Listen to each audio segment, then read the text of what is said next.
اس سلسلہ مجددین کی پہلی کڑی ہے حضرت عمر بن عبدالعزیز رحمت اللہ علیہ، جنہیں ہمارے ہاں 5واں خلیفہ راشد بھی کہا جاتا ہے۔ ولادت سن 61 ہجری کی ہے، انتقال ٹھیک 40 برس کی عمر میں 101 ہجری میں ہو گیا۔ خلافت صرف 2 سال حضرت ابوبکر کی طرح، سن 99 ہجری سے 101 ہجری کی۔ خود یہ مروان بن حکم کے پوتے تھے۔ بنو امیہ کے جو خلفاء ہیں ان کی 2 شاخیں ہیں۔ امیہ کے 2 بیٹوں سے جو شاخیں چلی ہیں، ایک حرب سے چلی ہے، اس میں ابو سفیان تھے لیکن وہ خلیفہ نہیں تھے، لیکن امیر معاویہ، پھر یزید کا بیٹا تھا معاویہ ثانی۔ دوسری شاخ جو تھی وہ مروان بن حکم سے چلی ہے، اور اس میں ہے اصل میں جو 10 خلفاء آئے ہیں بنو امیہ کے۔ یہ مروان بن حکم کے پوتے تھے، لیکن ان کی والدہ حضرت عمر کی پوتی تھی۔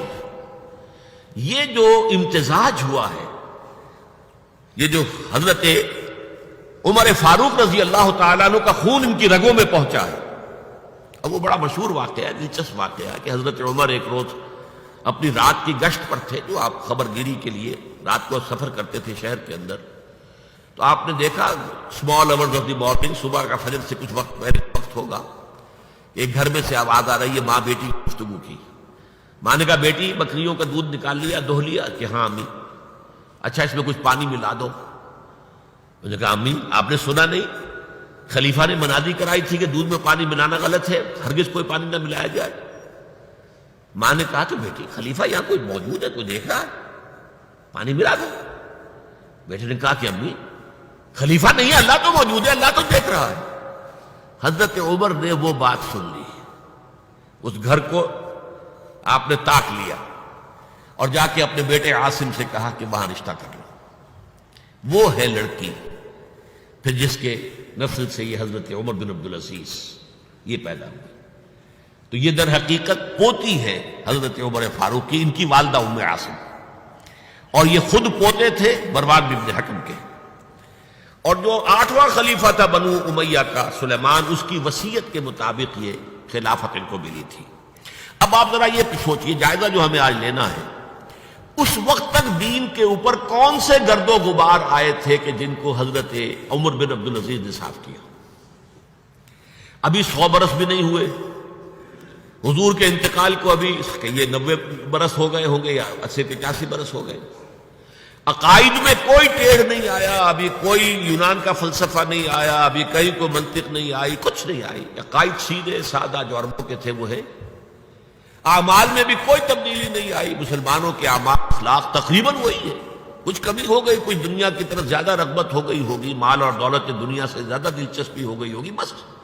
لیکن دینی اعتبار سے کوئی فساد، کوئی خرابی کوئی نہیں تھی۔ خرابی کہاں آئی تھی؟ نظام حکومت میں خرابی آئی تھی۔ اسلامی نظام حکومت میں، اسلامی خلافت کے نظام میں کیا چیزیں ہوتی ہیں؟ نمبر 1 اللہ کی حاکمیت، کتاب و سنت کی بالادستی، ٹھیک، یہ تو یقیناً جیسے تھی ویسے ہی اب بھی تھی، لوگوں کی انفرادی زندگیوں میں اب بھی تھی۔ اور یہ کہ کم سے کم نظری طور پر حکومت کی سطح پر بھی یہ حکومت اللہ کی اور کتاب و سنت کی ٹوٹل بالادستی، اس کو تسلیم کیا جاتا تھا۔ فرق کہاں آیا؟ خلافت راستہ شورائی حکومت تھی، کہ اب جو حکومت بنو امیہ کی بن گئی، جسے حضور نے ملکن کہا ہے، ملوکیت، کو مانا انداز، ہمارا اختیار ہے، جو ہم چاہیں گے کریں گے۔ زمین و آسمان کا فرق واقع ہو گیا۔ وہاں خلیفہ کا انتخاب ہوتا تھا مشورے سے، امرہم شورا بینہم ان مشورت المسلمین۔ یہاں اب خلافت ہو گئی قبائلی، بنو امیہ، بنو عباس، اور موروثی ہو گئی، باپ کے بعد بیٹا، بیٹے کے بعد پوتا۔ وہاں بیت المال مسلمانوں کی ملکیت، مسلمانوں کی امانت تھا خلیفہ کے پاس، اور خلیفہ کا حق اس میں صرف اتنا تھا جیسے کہ حضرت ابوبکر نے فرمایا، حضرت عمر نے فرمایا، اور یہی بات عمر بن عبدالعزیز نے کہی کہ جتنا حق کے قرآن نے دیا ہے کسی مسلمان کو، اگر اس کی زیر کفالت کو یتیم ہو، یتیموں کا مال بھی ہے، اس کی دیکھ بھال وہ کر رہا ہے یتیم کا، اگر وہ غنی ہے تو اسے 1 پیسہ بھی لینا یتیم کے مال میں سے حرام ہے۔ لیکن اگر وہ خود محتاج ہے تو وہ ضرورت کے مطابق اس سے لے سکتا ہے، جتنا کچھ بھی ایک یتیم کا ولی یتیم کے مال میں سے لے سکتا ہے، اس سے زیادہ خلیفہ کے لیے بیت المال جائز نہیں ہے۔ یہ معاملہ تھا ابو بکر صدیق کا، عمر فاروق کا، عثمان غنی کا، علی مرتضیٰ کا رضی اللہ تعالی عنہ اجمعین۔ لیکن اب آ کر دور بنو امیہ میں یہ جو خزانہ تھا یہ ذاتی ملکیت بن گیا، جس کی بنا پر عیش و عشرت بھی ہوئی، اور داد و دہش، جس کو چاہا جو چاہا دے دیا، جس کو چاہا اشرفیاں بخش دی، جس کو چاہا جو ہے نواز دیا۔ انہوں نے تین ہی کام کیے۔ نمبر ایک، ان کو خلافت ملی تھی اصل میں سلیمان جو ان سے پہلے خلیفہ تھے ان کی وصیت کی بنیاد پر، لیکن یہ احتیاط کر لی گئی تھی کہ اگر کہیں یہ وصیت پہلے لوگوں کے علم میں آ گئی تو شاید لوگ بغاوت کریں اور حضرت عمر بن عبدالعزیز کو گوارا نہ کریں۔ لیکن یہ کہ انہوں نے یہ کیا جو اس وقت کے ذمہ دار لوگ تھے کہ پہلے وصیت پر بیعت یہ دی گئی کہ یہ وصیت ہم تسلیم کریں گے۔ ابھی سلیمان کے انتقال کی خبر بھی نہیں دی گئی، اسے بھی چھپا کر رکھا ہوا تھا۔ اس کے بعد وصیت کھولی گئی اور حضرت عمر بن عبدالعزیز کیا کہ سلیمان کا انتقال ہو گیا، تب لوگوں نے بیعت کر لی، کیونکہ بیعت تو کر چکے تھے، وصیت کی بیعت کر چکے تھے۔ اس وصیت سے عمر بن عبدالعزیز برآمد ہو گئے تو وہ بیعت خود بخود ہو گئی۔ لیکن انہوں نے جا کے اعلان کیا مجمع عام میں، لوگوں مجھ پر یہ خلافت کی ذمہ داری ڈال دی گئی ہے، بغیر مجھ سے پوچھے، بغیر میرے مشورے کے، بغیر میری خواہش کے، لیکن میں آپ کی گردنوں میں سے اپنی خلافت کے لادے کو اتار کر پھینک دیتا ہوں۔ آپ جسے چاہیں اپنی آزاد مرضی سے مشورے سے خلیفہ بنا لیں۔ یہ پہلی اصلاح تھی، موروثیت ختم، نامزدگی ختم۔ اب اگر چاہتے ہیں آپ، اگر لوگوں کی رائے ہے ان کا مشورہ تو ٹھیک ہے۔ سب نے کہا بیک زبان ہم آپ پر راضی ہیں، ہم آپ ہی کو خلیفہ بنانا چاہتے ہیں۔ پہلی اصلاح یہ ہوگی۔ دوسرا کام یہ کیا، جتنی جاگیروں کے ڈاکومنٹس تھے، دستاویزات، وہ سب طلب کیے۔ خود اپنے گھر سے اپنی بیوی کے سارے زیورات، عبد الملک بن مروان بیٹی تک زیورات بیت المال میں، اپنی جاگیر سب سے پہلے اپنی جاگیر کو ختم کیا۔ زمانے میں شیڈر تو تھے نہیں، مشین تو تھی نہیں، مسجد میں بیٹھے ہوئے تھے حضرت عمر بن عبدالعزیز، اور وہ ایک ایک وسیقہ لایا جاتا تھا اور وہ قینچی سے کاٹ کاٹ کے پھینک رہے تھے۔ بڑا طوفان مچ گیا بنو امیہ کے لوگوں کے اندر، کیا ہو رہا تھا۔ ایک وفد بھی آئے کہ دیکھیے آپ اپنے سے پہلے لوگ جو کچھ انہوں نے کیا تھا، آپ اب جو چاہیں آپ کریں، پہلے جن لوگوں نے جو کیا ہے اس کی نفی تو نہ کیجیے۔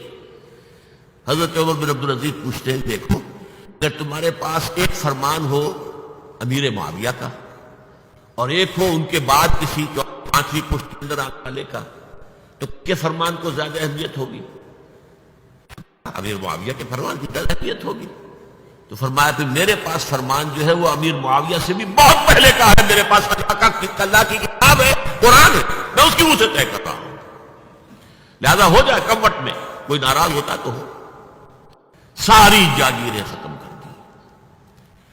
نمبر 3 واقعہ یہ ہے کہ خود اپنی زندگی میں جو اسرت اور جو تنگ دستی اور جو سادگی اختیار کی ہے، میں سمجھتا ہوں غالباً اس میں وہ حضرت ابو بکر، حضرت عمر کو بھی مات دے گئے ہیں رضی اللہ تعالیٰ۔ حالانکہ بڑے ہی ایک تو حسین جمیل انسان تھے، خوش شکل، خوش لباس، شہزادے تھے، گورنر بھی رہے تھے، پھر ان کے والد جو ہے طویل اور مصر کے گورنر تھے، وہاں پرورش ہوئی تھی، گورنر کے بیٹے کی حیثیت سے اعلیٰ لباس پہنتے تھے، خوشبو کے اندر اس طریقے سے بسا ہوا کہ جہاں سے گزر گئے ہیں پورا راستہ معطر ہو جاتا تھا۔ لیکن اب اچانک جو آیا ہے، جیسے بیعت ہوئی ہے خلافت کی، ان کی اہلیہ کہتی ہیں، حضرت فاطمہ ان کا نام تھا، کہ آ کر بیٹھ کر اور مسلح پر رونا شروع کر دیا۔ میں نے پوچھا کیوں، کیا ہوا؟ یہ جو بوجھ مجھ پر آن پڑا، یہ ذمہ داری، رونا شروع کیا۔ اور اس کے بعد واقعہ یہ ہے کہ انہوں نے ذاتی زندگی میں کپڑا صرف ایک جوڑا، 2 بھی نہیں، جمعے کے لیے بھی اس کے دھونے سوکھنے کے لیے انتظار کرنا پڑتا تھا، تب جا کر پہن کر اس کو جمعے میں جاتے تھے۔ ایک دفعہ آئے ہیں بچیوں سے گفتگو کر رہے تھے تو بچیوں کو دیکھا، عجیب حال ہے کہ وہ جو بھی بات کرتی ہے پھر اپنے منہ پر ہاتھ بھی رکھتی۔ پوچھا کیا سبب ہے؟ کہنے لگی آج ہم نے صرف پیاز سے روٹی کھائی ہے، ہمارے منہ سے بدبو آ رہی ہوگی، ہم نہیں چاہتے کہ آپ کو اس بدبو سے تکلیف پہنچے۔ حضرت عمر رونے لگے، لیکن کہا انہوں نے کہ میری بیٹیوں، کیا تم یہ پسند کرو گی کہ تمہیں دنیا کی نعمتیں ملے اور عیش ہو اور تمہارا باپ جہنم میں جائے؟ ان بچیوں نے بھی رونا شروع کر دیا۔ سارے زیورات ختم، اپنی جاگیر ختم۔ وہ آپ پتہ ہی ہوں گے کہ اگر چراغ بھی ہے رات کو، سرکاری کام کر رہے ہیں تو وہ جو بیت المال کے تیل سے جو جلنے والا چراغ ہے وہ روشن ہے۔ خادم نے آ کر کو گھریلو بات کرنی چاہیے، چراغ گل کر دو پھر بات کرو۔ ذاتی بات ہو رہی ہو تو سرکاری جو تیل کا چراغ ہے وہ نہیں جلے گا۔ میں یہ سمجھتا ہوں، میں علی وجہ البصیرت کہہ رہا ہوں کہ میرے نزدیک تو اس قدر شاید باریک بینی کی باتیں جو ہے میرے علم میں نہیں ہے کہ حضرت ابو بکر اور حضرت عمر، اور پھر یہ کہ وہاں کوئی ایسا کنٹراسٹ سائملٹینیس کنٹراسٹ نہیں تھا، اس لیے کہ حضور کے ساتھ جد و جہد کرتے ہوئے ان کی زندگیوں میں پہلے بھی فقر اور ساری فقر کی کیفیات تھی۔ یہاں تو اچانک ہوا ہے کہ اس سے پہلے ایک بہت خوش باش، لباس، خوش شکل، بہت ہی ہر طرح کے ناز و نعم کے اندر پلا ہوا انسان، شہزادہ اچانک آیا ہے تو زندگی کے اندر انقلاب آ گیا۔ یہ ہے خلیفہ اول، خلیفہ خامس ان کو کہا جاتا ہے، خلافت راشدہ میں شامل کیا جاتا ہے، اور یہ ہے سلسلہ تجدید خلافت کی پہلی کڑی، اور اس کو ہم کہیں گے تجدید کامل تھی، کیونکہ ابھی خرابی آئی ہی صرف نظام حکومت میں تھی، اسی کو آپ نے درست کر دی۔ یہ دوسری بات ہے کہ یہ بہت شارٹ لیوڈ رہی ہے، آگے نہیں چلی ہے، ان کو زہر دے دیا گیا، اس لیے کہ یہ بات زیادہ قابل برداشت نہیں تھی بنو امیہ کے پورے خاندان کے لیے، قبیلے کے لیے۔ انہیں گمان غالب یہی ہے کہ زہر دے کر جو ہے انہیں شہید کیا گیا، لیکن بہرحال یہ پہلی کڑی ہے عمر بن عبدالعزیز رحمۃ اللہ علیہ۔